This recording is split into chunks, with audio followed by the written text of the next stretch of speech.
A mí me da mucha alegría poder celebrar con ustedes este precioso día del Señor, una tradición y un mandato que encontramos en la palabra de Dios desde el principio con los apóstoles y los primeros cristianos, de reunirse el primer día de la semana, domingo, para recordar a Jesús resucitado. Jesús ascendido al cielo y viene otra vez.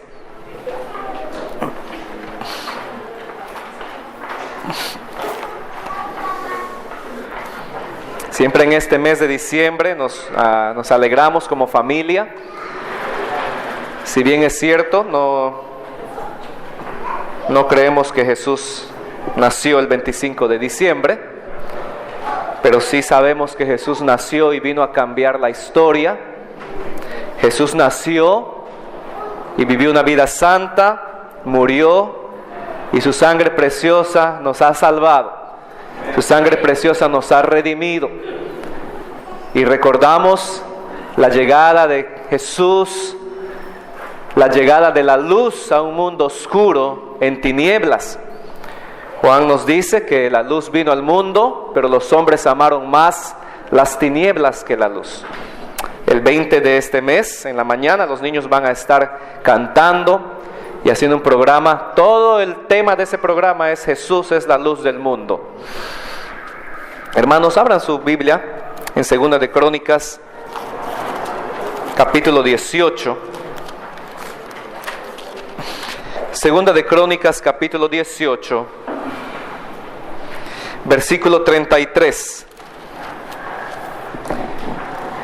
El tema de este mensaje que el Señor ha puesto en mi corazón, el tema de este sermón se llama El arco a la aventura. El arco a la aventura. Leamos lo que dice Segunda de Crónicas 18:33. La palabra de Dios nos dice: Mas disparando uno el arco a la aventura, hirió al rey de Israel entre las junturas y el coselete. Una vez más leamos desde el principio y seguimos al final. Segunda de Crónicas 18:33. Mas disparando uno el arco a la aventura, hirió al rey de Israel entre las junturas y el coselete. Él entonces dijo al cochero: vuelve las riendas y sácame del campo, porque estoy mal herido. Mas disparando uno el arco a la aventura, hirió al rey de Israel. Esto es todo. Eso es la cosa que nos dice esta oración. Solo una oración que dice aquí que alguien disparó un arco a la aventura. Aquí vemos a dos hombres reunidos para hacerse aliados de guerra. Si lees los versículos anteriores, vas a encontrar aquí al rey Acab, rey de Israel, un rey muy malo, un rey impío. Acab, el apóstata. Acab, aquel que había dejado la fe, aquel que había dejado de adorar al Dios vivo, aquel hombre que trajo maldición sobre su nación y sobre su familia, aquel hombre que se casó con la mujer equivocada. Y este hombre dejó a esta mujer dominarlo, mandarlo, y no solo a él, sino también a todo el reino. Pero no solo encontramos a Acab, el impío, el malvado, el apóstata, en esta reunión, también encontramos al rey de Judá, el hombre de Dios, bendecido y prosperado por Dios, que no tenía ningún asunto para hacer alianzas con el rey impío. Dios impide y prohíbe a los piadosos tener compañerismo con los impíos, con los enemigos del Dios Altísimo. Vamos a orar. Padre amado, aquí al abrir tu palabra encontramos el recuento histórico de dos reyes. Un rey bueno, si lo podemos llamar así, un rey bendecido por ti, que buscaba hacer tu voluntad, y junto a él un rey malo, impío, que odiaba a Dios y a los siervos de Dios. Y leemos en la historia que alguien desconocido lanza una flecha y lo hiere. Pedimos que tú nos hables con tu palabra, que tú me uses, me llenes cada día de tu Espíritu Santo, cada momento, y puedas, Señor, llegar a cada corazón. Desconozco cada necesidad en el alma, pero Padre, tú lo conoces todo, tú lo sabes todo. Así encomiendo mi vida, esta predicación, y la vida de mis hermanos que llegan aquí con deseo de escuchar lo que tú tienes que decirnos. Y no serán mis palabras las que hablen a nosotros, sino tu Espíritu Santo y tu santa palabra que hable en nuestro corazón. En el nombre de Jesús oramos esto. Amén. Aquí encontramos la historia de estos dos reyes reunidos. Nos dice los versículos anteriores, en la plaza, en una placita enfrente de la puerta de las ciudades ahí de Samaria, de Israel. Y los encontramos aquí sentados en sus tronos, haciendo alianzas. El rey Josafat viene aquí a visitar al rey Acab. Y entonces el rey Acab le dice: quédate conmigo, sal conmigo para pelear. Vamos a ir ahí contra Moab. Y el rey de Judá le dice: ¿por qué no consultamos mejor a Jehová para saber si debemos ir o no? Si tendremos victoria o no.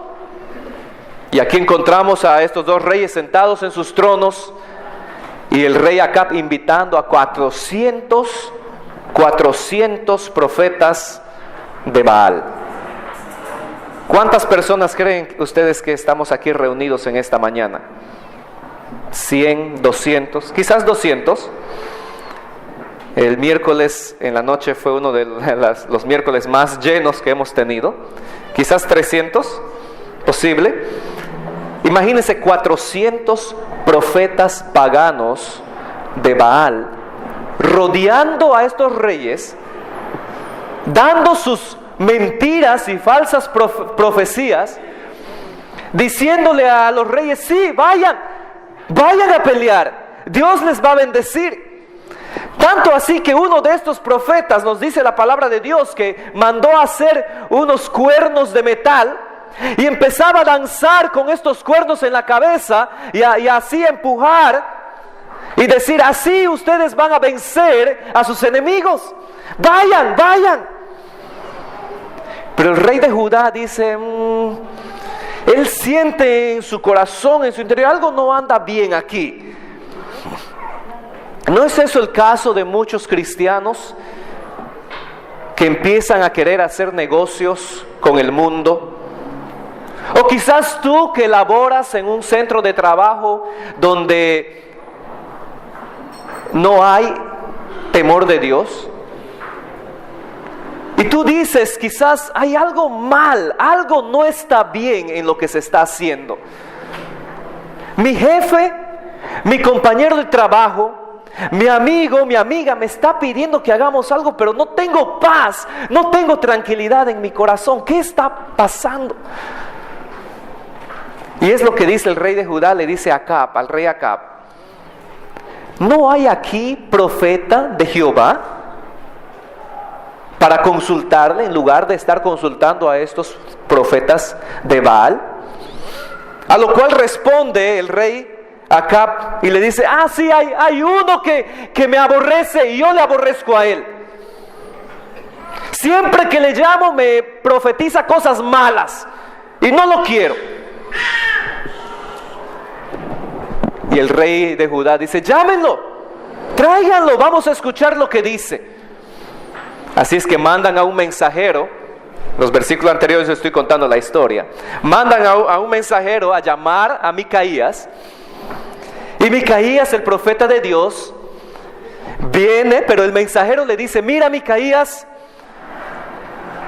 estamos teniendo una gran reunión allí en la plaza de la ciudad. Esto es una reunión ecuménica. Todos estamos de acuerdo, Micaías. Todos los profetas estamos de acuerdo en lo que el rey tiene que hacer. Estamos contentos, estamos felices. Por favor, no digas nada contrario. Dile al rey lo que él quiere escuchar.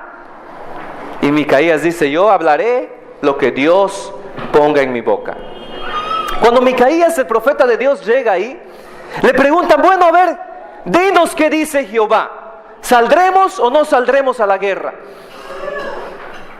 Y ahora me puedo imaginar a Micaías en un tono un poco sarcástico, quizás diciendo: sí, vete, vete, Dios te va a bendecir.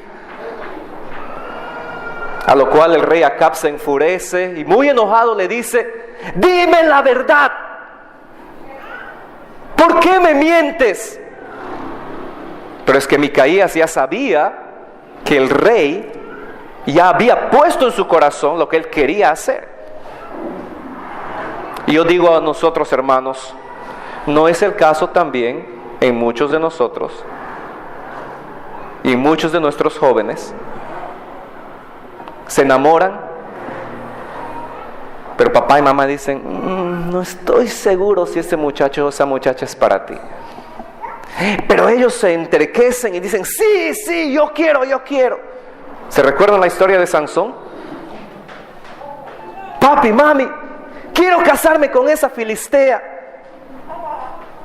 Pero hijo, ¿no hay mujeres acaso aquí en nuestro pueblo que temen a Dios? ¿Por qué quieres ir con una pagana? La quiero, la quiero, la quiero. Como un niñito que llora por un caramelo. ¿No es el caso en muchas familias también? Van a la tienda y quieren comprar algo, pero no tenemos plata. Pero lo quiero, lo quiero, lo quiero. Pero está la tarjeta, pero lo quiero, lo quiero.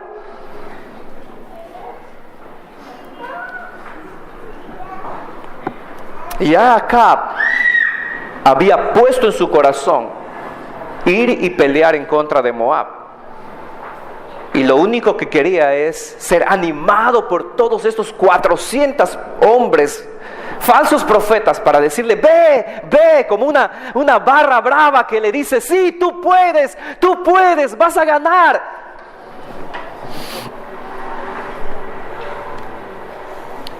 Pero el profeta de Dios, Micaías, se levanta y le dice: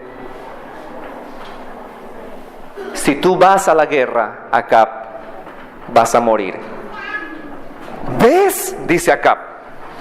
¿No te dije? Todo me profetiza mal. Este me aborrece, me odia. Métanlo a la cárcel. Enciérrenlo ahí y denle pan de dolores y agua de aflicción, dice la palabra del Señor. Métanlo en la cárcel y no le den mucho de comer, bien poquito. Ya arreglaré yo cuentas. Ya me encargaré yo cuando vuelva. Pero hermanos, él nunca volvió. Acab nunca volvió, porque nadie vuelve después de que Dios pronuncia juicio en contra de esa persona. Nadie vuelve después de que Dios pronuncia juicio en contra de esa persona. Y algo es muy cierto: nadie o ningún hombre puede ir en contra del plan de Dios. Ningún hombre, ninguna mujer puede ir en contra del plan de Dios. Y así que tú tienes que decidir ahora mismo, esposo, esposa, joven, señorita, hermano, visita que nos acompañas. Tú tienes que decidir ahora mismo. Puedes viajar en la carroza de la victoria junto con Dios, o puedes ser aplastado por esa misma carroza. Pero el programa de Dios va a seguir adelante. Todo lo que Dios ha declarado se cumplirá. La Biblia nos dice que su palabra es sí y amén. La Biblia nos dice que su palabra está afirmada en los cielos. La palabra de Dios también nos enseña que ninguna jota ni una tilde pasará hasta que todo se haya cumplido. ¿Recuerdas tú la historia de José, ahí en Génesis capítulo 37? ¿Recuerdas a José, este muchacho un poco hasta ingenuo, soñador? Y no estoy hablando de los sueños de simplemente acostarte a dormir porque ya has comido demasiado y tienes un sueño. Aquí encontramos en Génesis 37, ¿se acuerda la historia de José? Un muchacho que sueña que los manojos de trigo de todos sus hermanos, de su familia, se inclinan a su propio manojo. Y él es tan ingenuo de pensar de que toda su familia se va a alegrar por el sueño que ha tenido. Tanto así que va a sus hermanos, va a sus padres y les cuenta el sueño que ha tenido. La Biblia nos dice que sus hermanos le aborrecieron aún más porque él era el preferido de su papá. Un día sus hermanos habían ido a pastorear en el campo y Jacob le dice a José: mira, ve a ver cómo están tus hermanos. Y desde lejos ellos lo ven y lo miran. Mira, ahí viene el soñador. Ahí viene el soñador, matémosle. Matemos a este muchacho.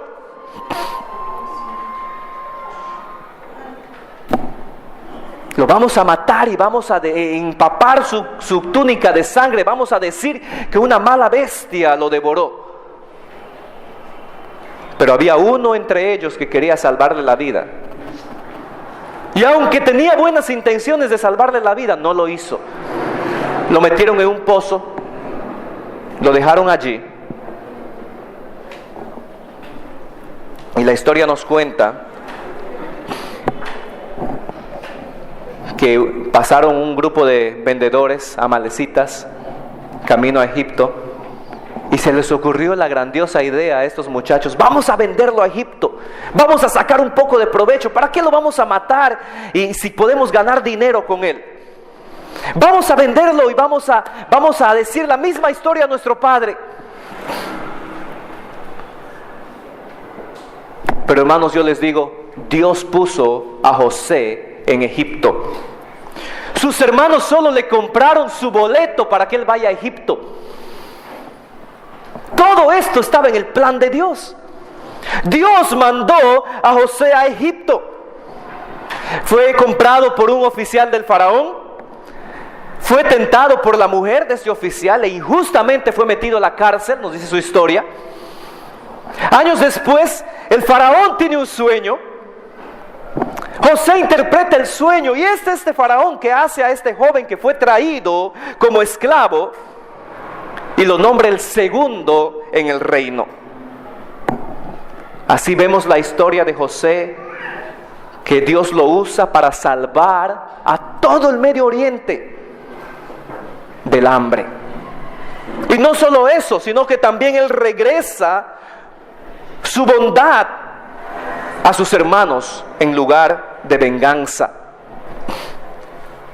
Joven, señorita, hermano, hermana, no pienses que si alguien te quiere o te puede hacer daño, no pienses que alguien te puede hacer daño si tú estás en la voluntad de Dios. Si tú estás en la voluntad de Dios y en el sitio que Dios quiere que estés, nadie ni nada te puede hacer daño. Es posible que al igual que José sufras muchas penalidades, pero Dios cumplirá su propósito en tu vida. Si estás en el lugar que Dios quiere que estés, Dios se encargará que sus propósitos en tu vida se cumplan. ¿Recuerdas la historia de Moisés allí en el Éxodo? ¿Recuerdas la historia de que la Biblia nos dice que otro faraón llegó al trono que no conocía a José? Y este faraón sale a su balcón un día y ve que gran cantidad de hebreos hay por toda la tierra y le dice a sus oficiales: mira, tenemos que hacer algo. Un día todos estos hebreos podrían levantarse en contra de nosotros. Mira, ya están quitando nuestro trabajo. Mira, ya están ganando más que nosotros mismos.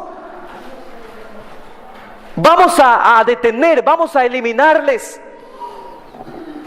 Tanto es así que este faraón ordena mandar a matar a todos los niños varones Pero en medio de todo el pueblo había una madre con fe en Dios.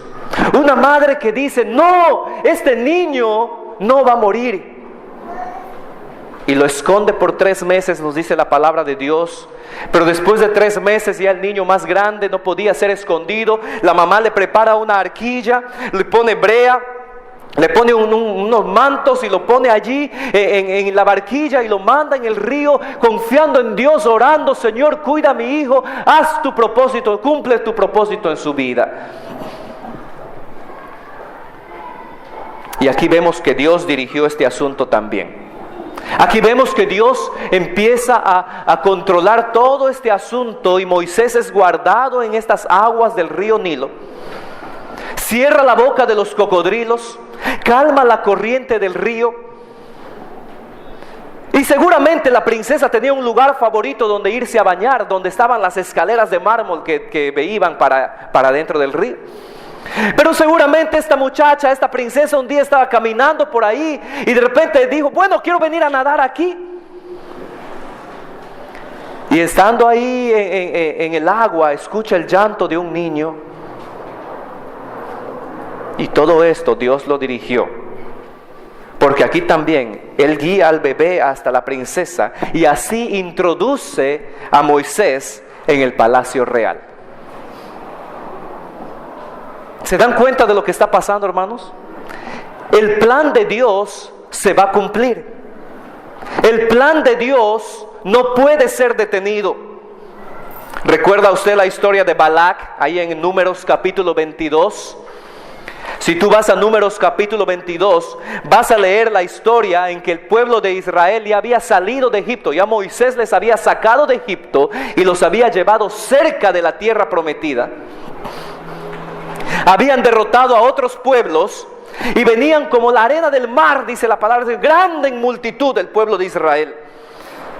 Y Balac, un rey pagano, la Biblia nos dice ahí en Números capítulo 22 que tiene miedo y dice: no, ellos están viniendo, nos van a matar, están comiendo nuestra comida, van a quitarnos todo lo que tenemos que hacer algo para desaparecerlos.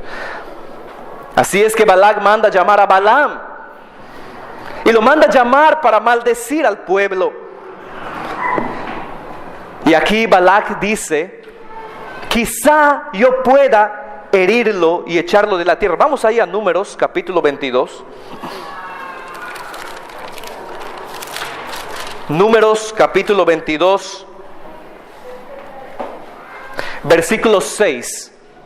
Números 22, 6 dice: ven pues ahora, te ruego, maldíceme este pueblo, porque es más fuerte que yo. Y subrayando esta palabra, quizá yo pueda herirlo y echarlo de la tierra. Esta palabra quizá es una palabra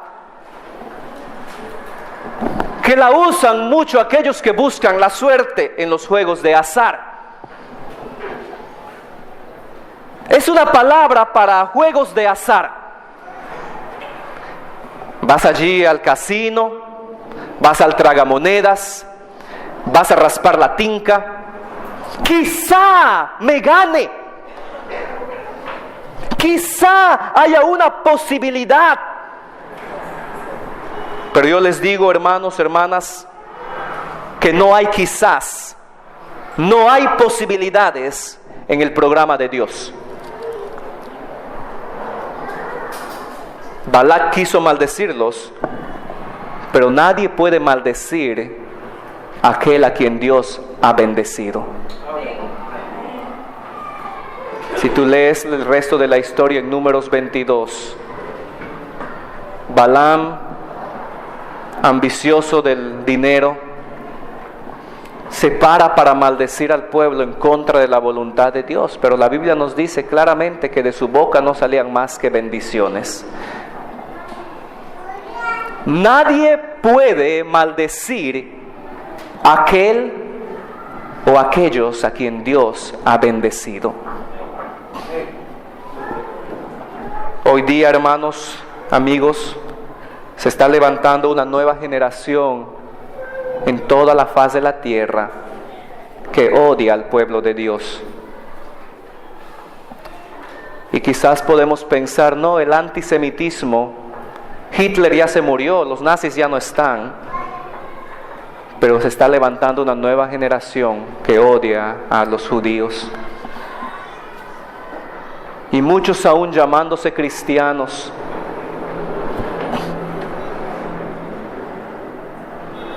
No podemos maldecir al pueblo de Dios. No podemos maldecir al pueblo de Israel, porque Dios los ha bendecido.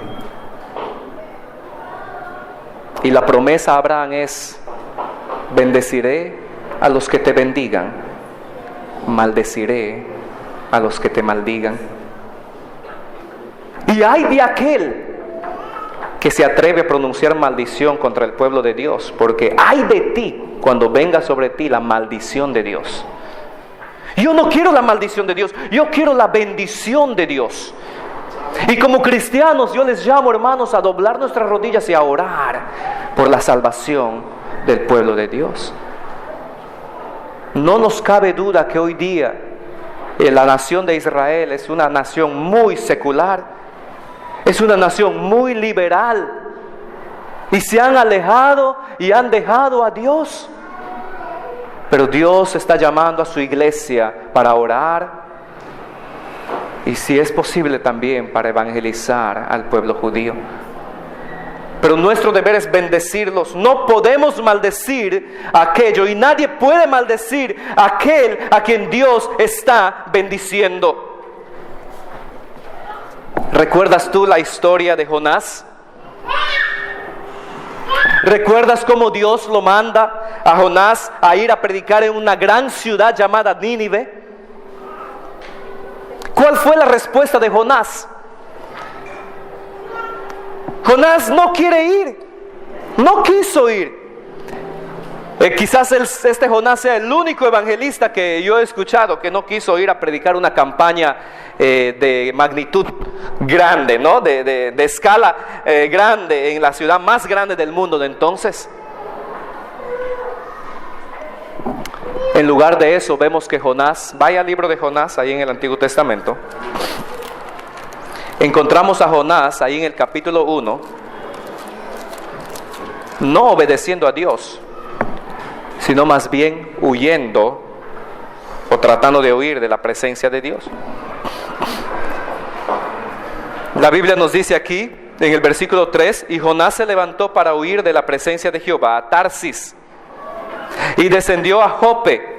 Jope es un puerto, y halló una nave que partía para Tarsis, y pagando su pasaje entró en ella para irse con ellos a Tarsis, lejos de la presencia de Jehová.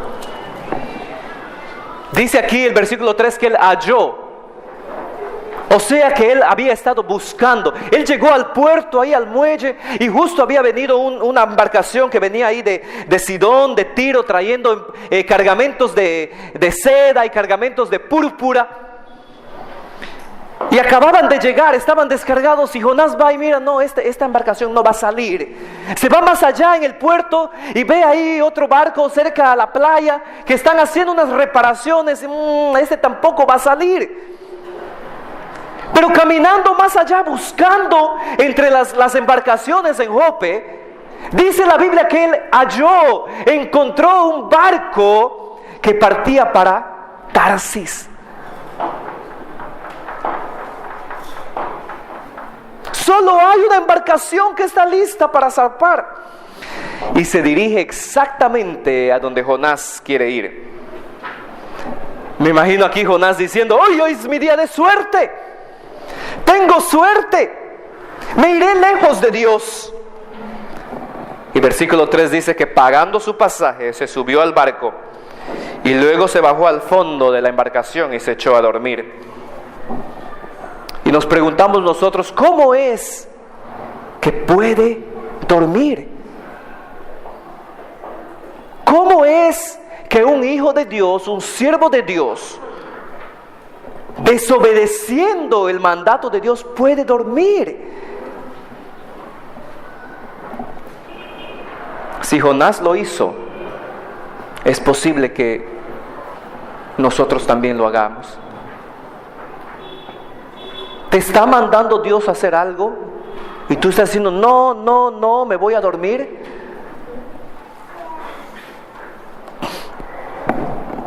La Biblia nos dice que levantaron las anclas, partieron. Y ellos pensaban que estaban yendo a Tarsis, pero Dios tenía un plan diferente para ellos. Dios tenía un plan diferente y Él mandó una gran tormenta que los marineros tuvieron que empezar a tirar las cosas de la embarcación porque se hundían. Parecía que la nave se iba a partir. Y no teniendo ninguna esperanza, la Biblia nos dice que empiezan a sacar suertes y la suerte cae sobre Jonás. Y Jonás tiene que confesar y decir, sí, esta tormenta está viniendo por mi culpa, Dios la está mandando, tienen que echarme a la mar.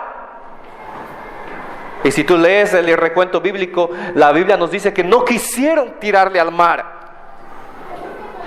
pero finalmente se ven obligados a hacerlo. Lo arrojan al mar y estando en el mar, Dios había preparado un gran submarino para Jonás. Y este submarino viene y abre su boca y ¡glup! Y es mi creencia, hermanos, yo creo que Jonás verdaderamente murió, como dice aquí, en capítulo 2, la oración de Jonás. Creo que Jonás murió, pero Dios le devolvió la vida.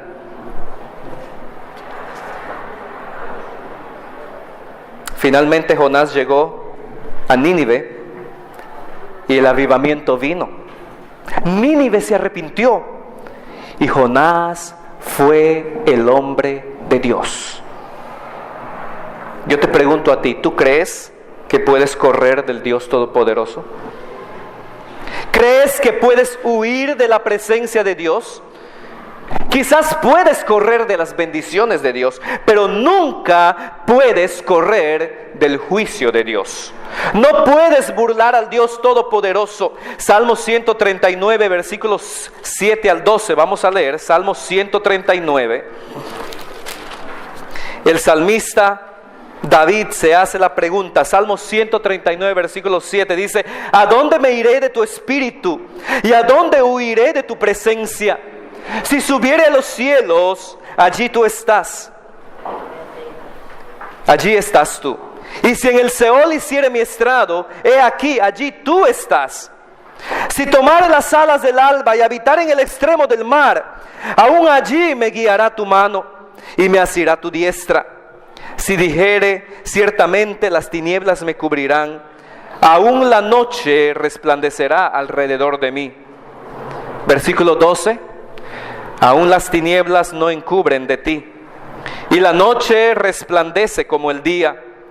Lo mismo te son las tinieblas que la luz. No puedes ir a ningún sitio para huir de Dios. ¿Cuánto le costó a Jonás aprender eso? ¿Cuánto le costó a Jonás aprender que no podemos huir de la presencia de Dios? ¿Te acuerdas otra historia en el libro de Esther, capítulo 6? La historia del rey que no podía dormir. Aquí encontramos al rey del imperio más poderoso de ese entonces. Un día se acuesta para dormir y no puede dormir. Empieza a dar vueltas en la cama. Insomnio le viene. Quizás no se toma un vaso de vino tratando de relajarse. Nada, no ayuda. Pero en lugar de llamar a los músicos para tocarle música, él dice: ajá, ya sé lo que voy a hacer. Voy a llamar a aquellos que leen los archivos, a los escribas, que vengan y me lean. Nada puede ser más aburrido que leer documentos de leyes en la noche. Y aquí vemos a este rey que llama a mandar, y en la madrugada, cuando él no puede dormir, vemos aquí a los escribas medio dormidos, ponen sus ropas, se meten sus sandalias y entran a la cámara, al lugar donde están todos los rollos de los archivos del rey. Imagínense, hermanos, ustedes, ellos medio dormidos, solamente extienden la mano y agarran lo que sea. Agarran lo primero que encuentran y empiezan a leer las crónicas al rey. Ellos leen y el rey no está ni escuchando, pero tampoco está dormido. Pero leen una parte en que se llevó a cabo un complot en contra del rey, en donde ciertas personas querían matar al rey, pero un hombre dio aviso al rey y así el rey salva su vida. Entonces el rey dice: espere un momento. No, eso le llama la atención y se despierta bien y dice: ¿alguna vez reconocimos o honramos o recompensamos a este hombre que salvó mi vida? No hay ningún recuento aquí que hayamos hecho eso. Y justo en ese entonces, mientras el alba apuntaba, el amanecer llegaba, el primer hombre en llegar a la corte real era Amán. Y el rey le recibe con esta pregunta: querido Amán, ¿qué se debe hacer al hombre a quien el rey quiere honrar? Y el egocéntrico Amán, pensando que se trataba de él: pues rey, tienes que montarlo en tus mejores corceles. Tienes que llamar a un hombre noble que lo jale por las calles principales de la ciudad, anunciando que debemos honrar. Así es como el rey honra a los hombres que hacen bien. Buena idea, Amán. Ve y hazlo con Mardoqueo. ¿Qué? Y Amán piensa en su corazón: pero estoy preparando una horca para él. Lo odio porque es judío. Lo odio porque no se inclina a mí. Lo odio porque ama a Dios más. Y con toda la vergüenza en su cara, Amán jala a Mardoqueo en los mejores corceles del rey por toda la ciudad, anunciando que este hombre es honrado por el rey. Todo el plan de destruir a los judíos por parte de Amán, todo el plan de exterminar a los judíos de la tierra es frustrado por Esther. El plan de Dios nunca es estorbado. Hitler trató de destruir al pueblo de Dios, pero no lo logró. Herodes trató de matar a Jesús. Herodes dijo: vayan, maten a todos los niños menores de 2 años. Y para el tiempo en que los soldados llegaron a Belén y un gran llanto se levantó en esa pequeña ciudad por la muerte de todos los niños varones, Jesús hace tiempo ya se encontraba bajo una palmera en las arenas de Egipto, porque un ángel de Dios se apareció a José y le dijo: huye. Hermanos, nadie puede estorbar el plan de Dios. Tú no puedes interferir en el plan de Dios. Y a mí me es algo interesante cuán impredecibles son los instrumentos de Dios. Es muy interesante cuán impredecibles son los instrumentos de Dios. Unos hombres vieron una vez a un gran jugador, al jugador más rápido de béisbol allá en los Estados Unidos. No solo bateaba bien, pero corría a toda velocidad. Pero Dios no vio eso. Dios vio a Billy Sunday, el gran evangelista. Los hombres vieron a un vendedor de zapatos allí en Chicago. Un buen vendedor de zapatos. Pero Dios vio a Dwight Moody. Moody, que fundó el instituto que lleva su nombre, Predicó no solo en toda Europa, pero también en toda América, y trajo a casi toda una generación hacia Dios. Tú puedes ser lo que quieras ser, joven, señorita, hermano, hermana, pero es una cosa maravillosa ser el siervo de Dios en el lugar de Dios. Y mientras ustedes están sentados allí y yo miro sus rostros, solo podemos imaginar lo que este joven, esta señorita, esta dama, este caballero puede llegar a ser para Dios. No me cabe duda de que de esta congregación van a salir grandes predicadores, grandes misioneras, maestros, hombres y mujeres fieles al Dios de la Biblia. Tú puedes ser lo que quieras ser. Tú puedes ser muy exitoso a la vista de los hombres en este mundo, pero es una cosa maravillosa ser el siervo de Dios en el lugar donde Dios te ponga. ¿Quién pensaría que Saulo de Tarso, el perseguidor más grande de la iglesia en el siglo I, llegaría a ser el gran misionero? Y no solo el gran misionero, sino uno de los más grandes escritores de la palabra de Dios, de las Escrituras. ¿Quién pensaría que este hombre, Saulo de Tarso, en su camino a arrestar más cristianos, tendría un encuentro con Jesucristo vivo? Y una luz resplandeciente aparece en el camino a Damasco y Saulo dice: Señor, ¿qué quieres que yo haga?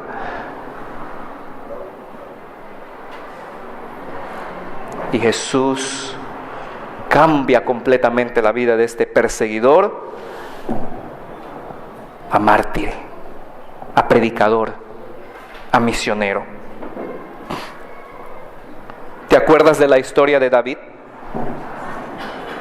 Del joven David. ¿Te acuerdas del gigante Goliat? Desafiando a todo el pueblo de Dios. ¿Te acuerdas que mientras este gigante maldecía al Dios de Israel? ¿Te acuerdas que mientras este gigante se burlaba del pueblo de Dios, nadie del ejército se atrevía a levantar una espada, a tirar una flecha o una jabalina? ¿Te acuerdas que un muchachillo con una piedrecilla y una honda, hermanos, ¿quién diría que solo esa piedrecilla y esa honda vencería a todo un ejército? Y la historia nos dice que la piedrecilla cayó en la frente del gigante, que lo tumbó. David viene y con su misma espada le corta la cabeza. Los filisteos empiezan a correr de miedo y el pueblo de Dios se arma de valor y vence en la batalla. ¿Quién diría? Impredecibles son los instrumentos de Dios.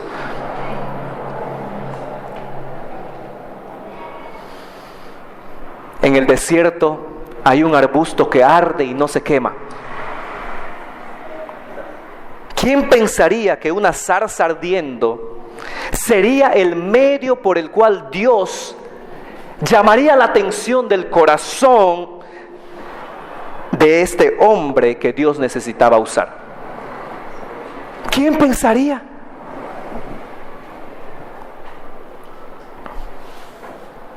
No tomó un incendio, no tomó ni siquiera un terremoto para destruir a Jericó. Dios no necesita bombas atómicas para hacer su voluntad. Todo lo que necesitas es el poder del Espíritu Santo en tu vida y la gracia de Dios. En nuestra historia, ahí en Segunda de Crónicas, si tú vas al libro de Reyes, vas a encontrar que Jezabel todavía está viva. Acab está muerto. Segunda de Reyes 9:30. Así que Dios manda a un siervo de él, a Jehú, a exterminar a todo el linaje de Acab. Y aquí vemos a Jehú acercándose a la casa del rey. Y la historia nos cuenta que esta viejita Jezabel, esta bruja, porque eso es lo que ella era una bruja, una reina bruja, se había maquillado, se había puesto todo su maquillaje en la cara, así, sus ojos. Y cuando Jehú llega en su caballo, ella sale por su ventana a tratar de llamarle la atención, de engatusarle, como si fuese una señorita. Pero la Biblia nos dice que el siervo de Dios ni siquiera tuvo que levantar mano contra ella. El recuento bíblico nos dice que él pregunta: ¿quién está conmigo? Y ahí sacan la cabeza. Detrás de Jezabel, 2 o 3 eunucos que la servían. Nosotros. Y el siervo Jehú dice: ¡empújenla! La Biblia dice que Jezabel cae y Jehú la aplasta con sus caballos. Y la profecía que Elías había dado en contra de ella se cumple. Su carne es comida por los perros. Su sangre es lamida por los perros.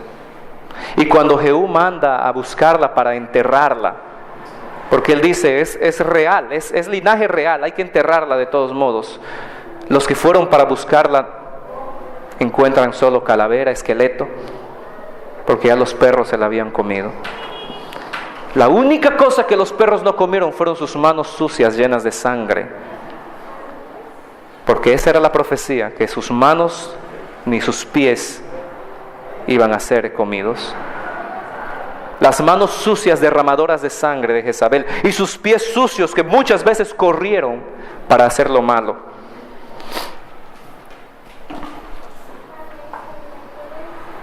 En un pueblecito en Alabama había un ateo que odiaba a Dios.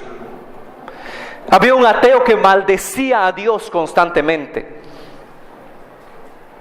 Y todo el pueblo conocía que aborrecía todo lo que tenía que ver con Dios.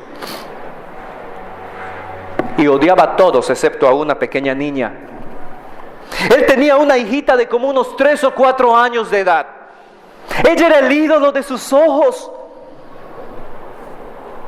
Un día la niñita, ella afuera de su casa había un árbol seco con un hueco ahí dentro del árbol. Allí la niñita acostumbraba a jugar, pretendiendo que era su casita. Y una tarde la niñita ahí estaba jugando y un rayo cayó en el árbol y la mató. Ya pueden imaginarse a este padre, a este hombre, maldiciendo a Dios. Dios, tú eres malo, ¿cómo te atreves? Métete con uno de tu tamaño, le decía. Las mujeres vecinas vinieron para alistar a la niña para su entierro. Y no soportando escuchar las maldiciones y las groserías que salían de la boca de este hombre, le dije: mira, ¿por qué no vas afuera y traes un poco de leña para calentar el agua, para preparar todo? Y este hombre sale maldiciendo, nos cuenta esta historia, sale maldiciendo a Dios y va a levantar un pedazo de leña del montón de palos, pero ahí Dios había preparado un pequeño y diminuto insecto. Este pequeño insecto le pica en la mano y en menos de 24 horas este hombre muere con gangrena. Dios no necesitó rayos para deshacerse de blasfemos infieles. Todo lo que usó fue un insecto en el montón de palos. Otra vez les digo, hermanos, los instrumentos de Dios son impredecibles. Los instrumentos de Dios son impredecibles. En conclusión, los juicios de Dios son inescapables. Los juicios de Dios son inescapables. Un arco a la aventura. Dios le dice claramente al rey Acab: si vas a la guerra, vas a morir. El rey rechaza escuchar todo consejo de Dios. Incluso si tú lees la historia nos dice que el rey se disfraza. El rey, parece que es algo en familia, ¿no? entre Jezabel y él. Se les gusta disfrazarse. Se disfraza el rey y le dice al rey de Judá: tú quédate con tus ropas reales. A ti no te quieren, yo voy a ir a la batalla también. Y cuando el rey de Moab le dice a sus jefes, a sus capitanes, al ejército: no peleen con nadie, solo busquen al rey. Y cuando encuentran al rey de Judá, la Biblia nos dice que el rey de Judá clama a Dios: Dios, sálvame. Y Dios lo protege. Y cuando los capitanes del pueblo enemigo vienen y ven que él no es Acab, lo dejan solo. Pero el versículo 33 nos dice que alguien tira una bala perdida, una flecha a la aventura, que caiga donde caiga. Pero hemos dicho, hermanos, no existen equivocaciones en el plan de Dios. Dios dirige esa flecha para cumplir sus propósitos, y el rey Acab muere. Sus juicios son tan ciertos como la misma justicia de Dios. El que rechaza la gracia de Dios y sus propósitos debe enfrentar un día el juicio de Dios.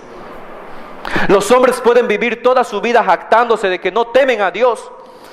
No tengo miedo a nada, no necesito a Dios. Pero volvamos, amigos, volvamos al juicio de Dios. Volvamos al día del juicio. ¿Qué nos dice la palabra de Dios? En el día del juicio llegarán todos estos muertos de todas las tumbas de todos los tiempos. Llegarán todos estos a quienes el mar ahogó, y estarán allí parados frente del Dios juez justo, mirando con ojos comidos hace tiempo por gusanos. Y clamarán ese día y decir: rocas, aplástennos otra vez, mar, ahóguennos nuevamente. No soportamos la mirada de Dios.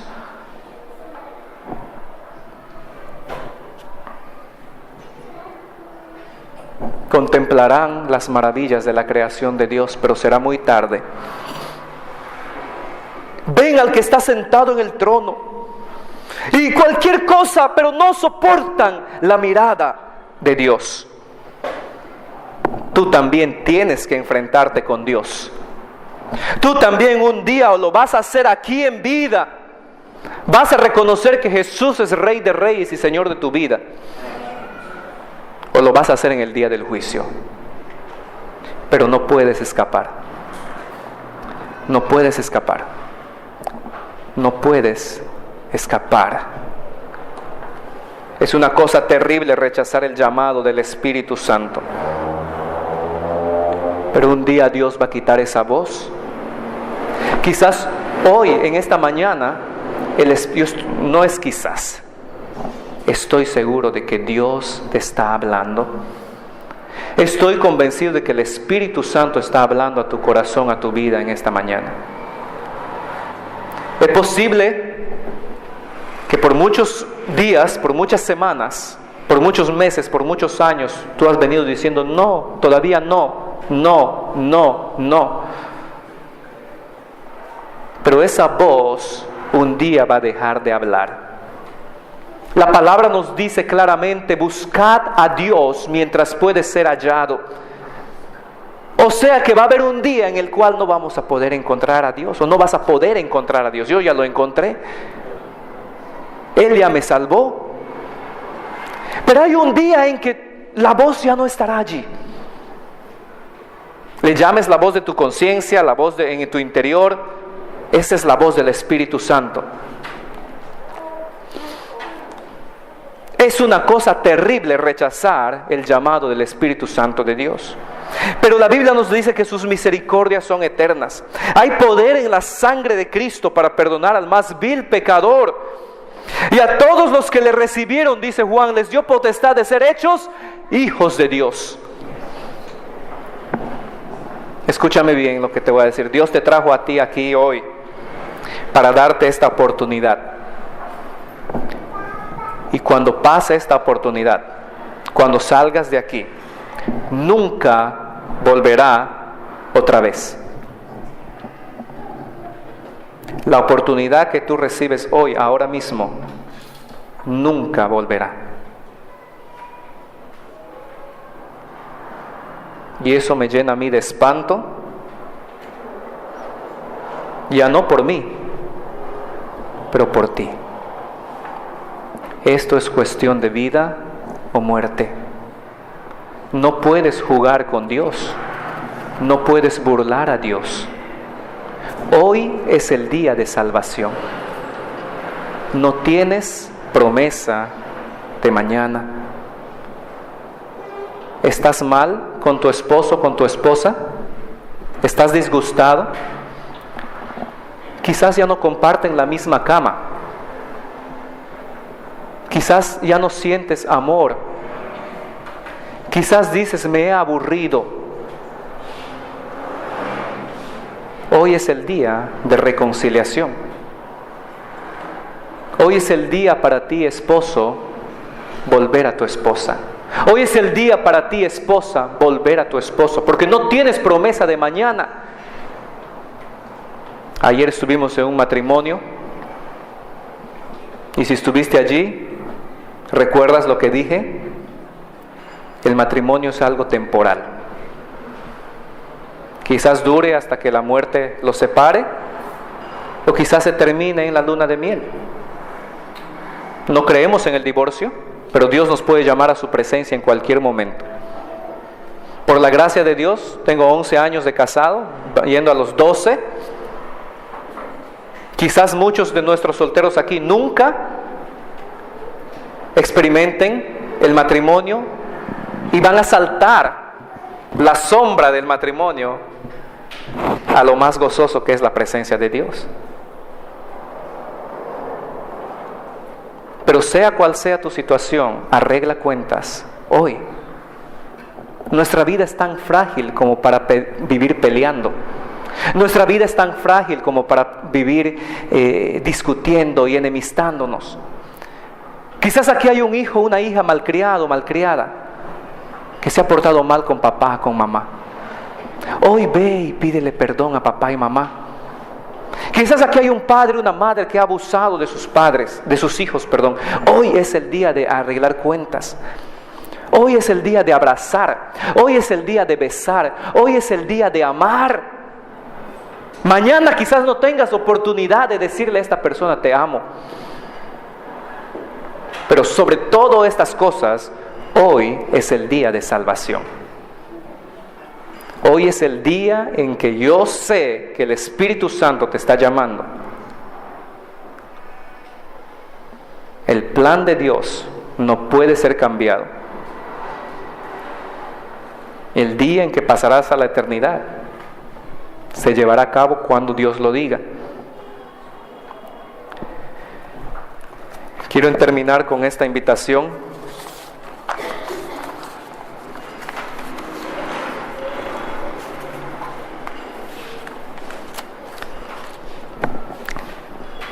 Dios ha hablado hoy. ¿Cómo vas a responder? Creo que hay dos maneras de responder. O dices, sí Señor, aquí estoy. O le vas a decir, no todavía. ¿Cómo vas a responder? Inclinamos nuestros rostros y en oración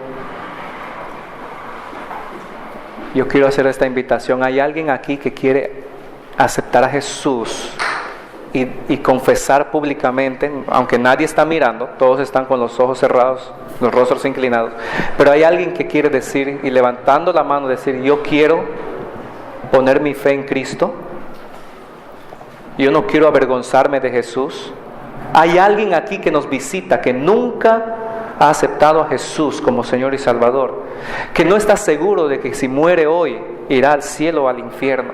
Hay alguien aquí que quiera decir, pastor, ora por mí, yo quiero conocer más de Cristo. ¿Hay alguien?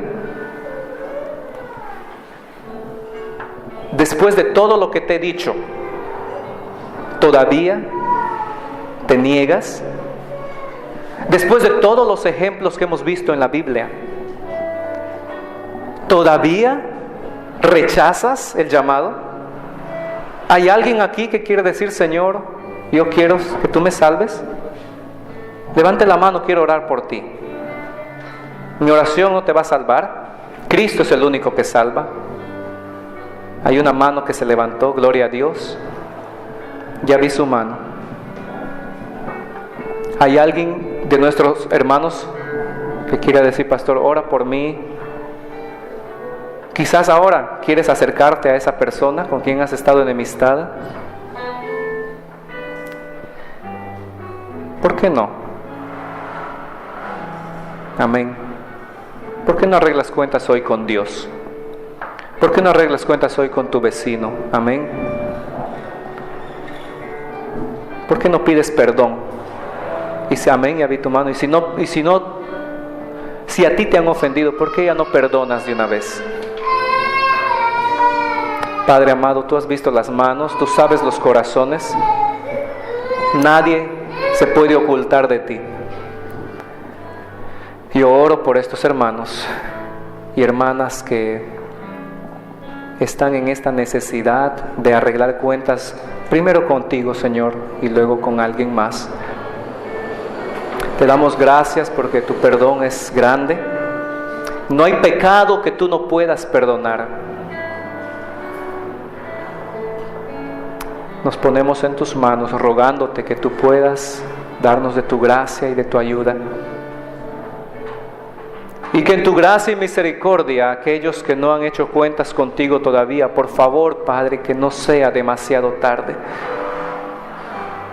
porque esta oportunidad de hoy no volverá.